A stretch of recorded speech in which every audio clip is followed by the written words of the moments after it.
Hello, Ken. How are you this fantastic afternoon?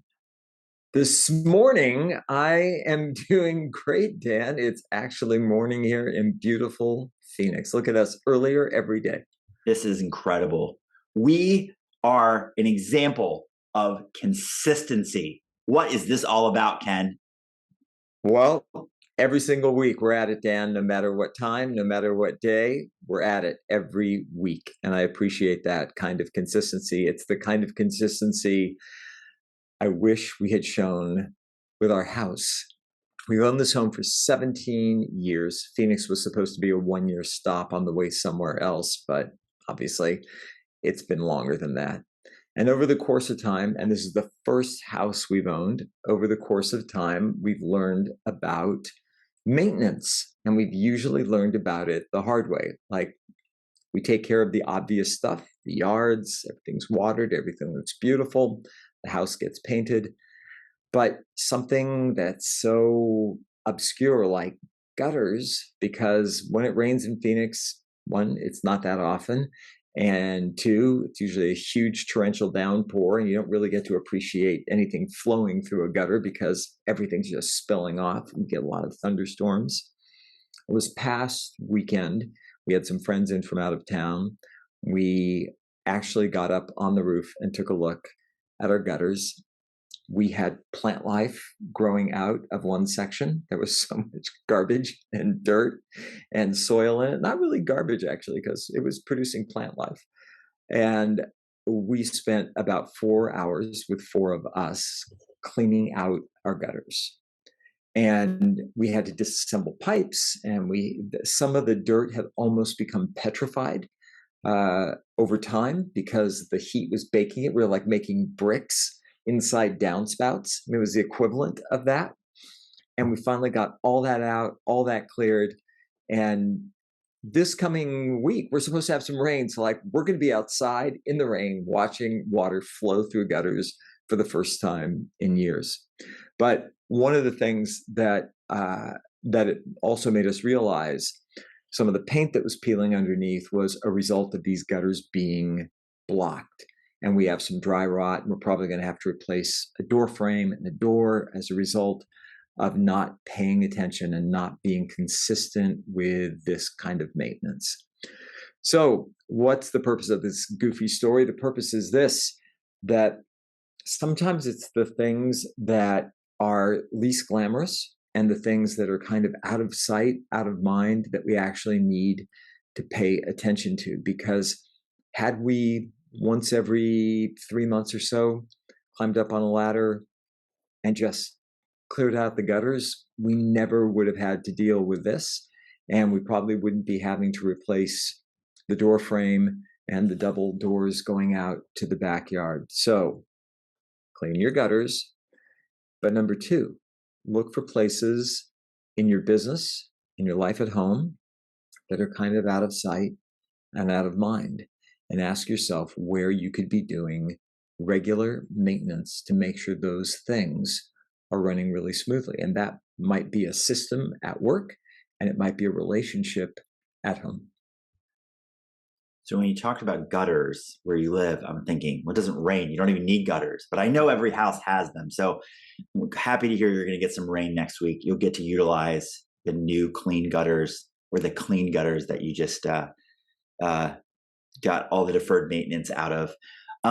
So when I think of this, I first think about the consistency of my routines with maintenance, yard maintenance, house maintenance, things like that, and how I've come up with my system. And my system, I just actually updated something related to it today, is I use Google Calendar, and whatever calendar system, whatever you use, it has the ability to make anything a recurring event.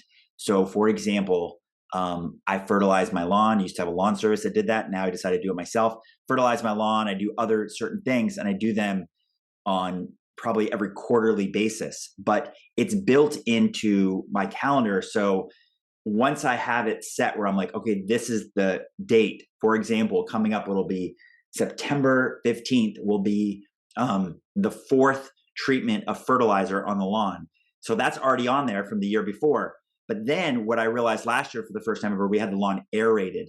So I added to it, I said, step 4 fertilizer and aeration. And then since it's on my calendar and I have it as a recurring yearly event in this case, then I know that I'm always going to follow through and I can be consistent with it versus going, oh, the lawn needs fertilized or something needs done. So I think for consistency's sake, schedule it. And if possible, if it's going to be recurring, then set it up that way. Set it up as a recurring event, whether it be weekly, monthly, et cetera, yearly. But I just heard a study that literally took me aback. That's the right word. Took me aback. I don't know. I don't know if I'm saying that correct. Set me back. I don't know. Anyway, in this study, it was done at Google headquarters, and it was done by a Harvard psychiatrist, psychologist, whatever. And they wanted to look at developing of consistency of workout routines. And so they asked all the participants what their ideal workout time would be, like for them as an individual.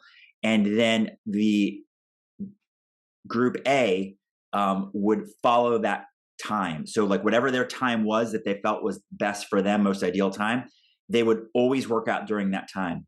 Group B was told just work out whenever you want, like whenever it makes sense for you. And I would 100% have bet that group A would show better results of like working out. But in fact, it was group B. And here's why. They said that the post-analysis determined that when you have rigid consistency, meaning like I always work out at 9 a.m. and that is your thing, that the moment something messes up your ability to work out at 9 a.m., you feel as if I ruined it today. And so not only are you more likely to stop altogether because you may have ended a streak, but you're definitely more than likely not to work out that day at a different time because you've told yourself your rule is I have to work out at 9 a.m. So once that passes, because of whatever circumstance, you're like, oh, I guess I'm not working out today. Where if you left it flexible and just had the commitment of, I'm going to work out today, that's what I'm going to do. And you might already know what's ideal for you, in this case, 9 o'clock. But if 9 o'clock passes and it didn't, you're like, well, I'm still committed to working out today. So the thing that I'm going to stress, and I had this today in a coaching call or a coaching session live, was my belief, and I'm curious to hear your opinion, Ken, is that commitment is more important than consistency. Fascinating, Dan. First of all the psychologists and psychiatrists out there are going to be a little upset with you when you said whatever, because they see themselves as very distinct and different, but we applaud both professions. There we go. So two things. Number one, yeah, I ended up calendaring it on my iCal for the like gutter cleaning on a regular basis because it's obvious I don't think about that. I don't have to calendar like yard work. It's like I go out and we water everything once a week. We just do it. So I get that part. But this is every 3 months. I'm not going to retain that. So it is calendared. It's really interesting that you brought about the whole consistency versus commitment thing though, because it almost implies that if you are consistent or you have a consistent schedule, that there may not be commitment as part of it. Like a commitment to get something done. And here's the example. I'm doing in week 5 of a 6-week challenge with my trainer. And the challenge was pick the number of days that you want to work out, anywhere between 3 and 6, and then create a meal plan based on number of calories, and then follow that, right? And we have to tag every time we get to the gym. We tag him, we tag the gym. One of the interesting things this past week was that we had a weird twist happen in our schedule where my husband and I weren't able to get to the gym on the day at the time that we thought we would. And there is, I completely relate to what you said. There is that sense of like, well, 10 a.m.'s pass and we usually take a morning break and go to the gym at 10. So why bother? And that like passed through our heads. And then it's like, it's 2 p.m. The day's still here. We made a commitment to do this. It's not happening at a consistent time, but we're going to go and we're going to get it done. And we did. And something happened where the next day we literally weren't able to work out at all. But the day after comes along and we thought, you know what? We can double up. We're doing 3 weight training days, 2 cardio days. We can do our weights and our cardio today together. And that way we complete the week with the 5-day commitment that we had made. And we did it and we felt great. And I think, the reason I hesitated at the beginning of this is the older I've gotten, the more important commitment has become as opposed to consistency. And I completely get how easy it is. If a certain time passes and something was supposed to happen then, it inspires a kind of black and white thinking. I was supposed to be at the gym at 6 a.m. this morning. I didn't go. It's 7 a.m. now. My day's shot. Forget it. I can't do it. Or I can't go this evening after work because that's not when I work out. I work out at 6 a.m. Something over the past few years, the older I've gotten, has just inspired a different approach to it. I've made a commitment 5 days a week at the gym, 5 workouts a week, even not even necessarily 5 days, but 5 workouts a week. And I'm going to get that done. So initially, upon hearing what you said, I was in disagreement. And now, as I talk it through, I find myself agreeing with you. It is more important. And I think there is something really wonderful, particularly at this point in our history as a global community, of being committed to something and being flexible, being able to adjust and adapt and turn on a dime as long as we get done those things that we're committed to because they matter most to us. Set yourself up to win. What I mean by that is one of my old strategies for people setting a goal that they're going to work towards, right? Like making a commitment towards it would be, I was coaching somebody and I'd say, you're going to commit to working out every day, right? And they say, yep. And again, this potentially sets themselves up for failure because if they miss a day, they feel like a failure. Like I committed to work out every day and I didn't do it. So what we did was we looked at the variables or just the way life, I always say life is funny. It just doesn't ever go as planned, right? Like how to make God laugh, tell him your plan. So we go, okay, it's a week between now and the next time we're going to do a session together. That's 7 days. Could you commit to 5 workout sessions? And they're of course like, yeah, I can do 5, right? Because that gives 2 days off. And say, you can plan to work out every day, but you got to commit to at least 5. Yeah, I could do that. Here's the other cool part about that is that could you work out more than once a day? Yeah. And so if you're just committing to the 5 number and not to the every day, or going back to where we started with the exact time every day, you're setting yourself up to win. You're giving yourself this leeway. It's like, okay, I'm going to do this. I'm going to plan to go to the gym every day at 9 a.m., all 7 days. But I just know how life will be. When something pops up that's more urgent, important, whatever, that stands in my way, I could still go to the gym later that day.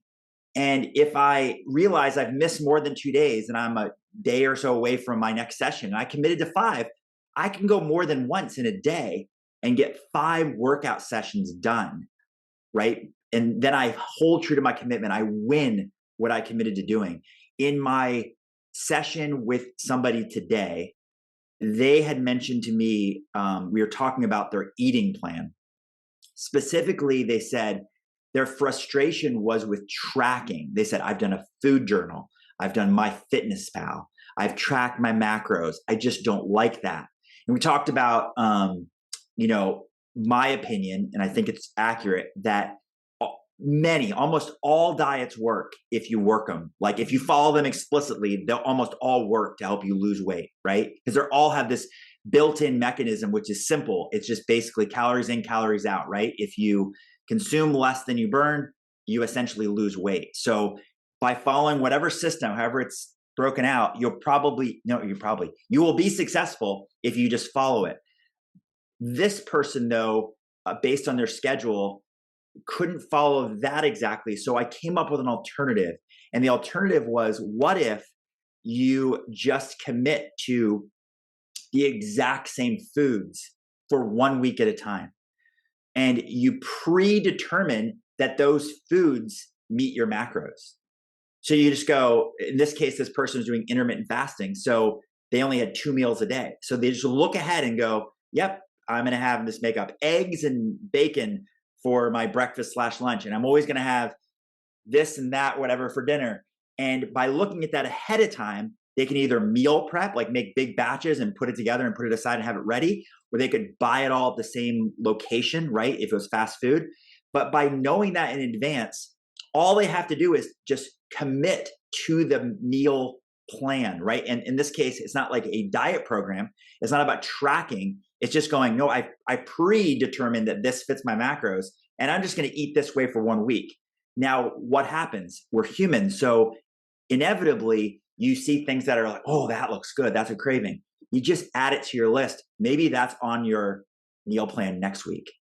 But you're so binary, off on switch, that you turn on the switch that says, this is what I eat, and you turn off the switch to everything else. But when anything's on the off list, you just add it to your future meal plan list, because you can fit your macros. We're talking about ridiculous things like Oreos, right? Like Oreos could fit your macros. It just might mean adjusting other things that you have in your list.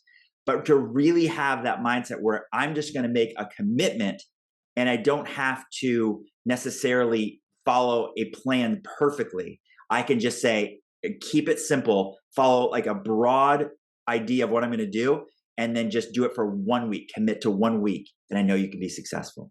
Yeah, I love that. I think it's lived out in the routine that we've been following.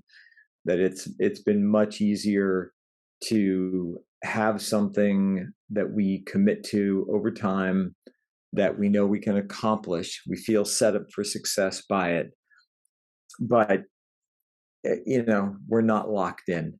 We're not. It feels, as you were talking about, like the image that came to mind was, your feet are in concrete. If it doesn't happen at this time on this day, then you failed. And most people are inclined just to throw it all away at that point and walk away from it, as opposed to keep going with it. And so I think that idea of flexibility within commitments gives people some grace to be able to accomplish their goals and to do it in a way that feels like success, because it is. I'm trying to think of like how we tie gutters together with all of this, and I don't know that there's an answer, but I'm going to give this a shot. That there are some things that I think consistency is important for. I think it is important, like we talked about maintenance stuff. That's important to be consistent with that. It's important to be consistent with health-related things, medical checkups, dental checkups, and those kinds of things.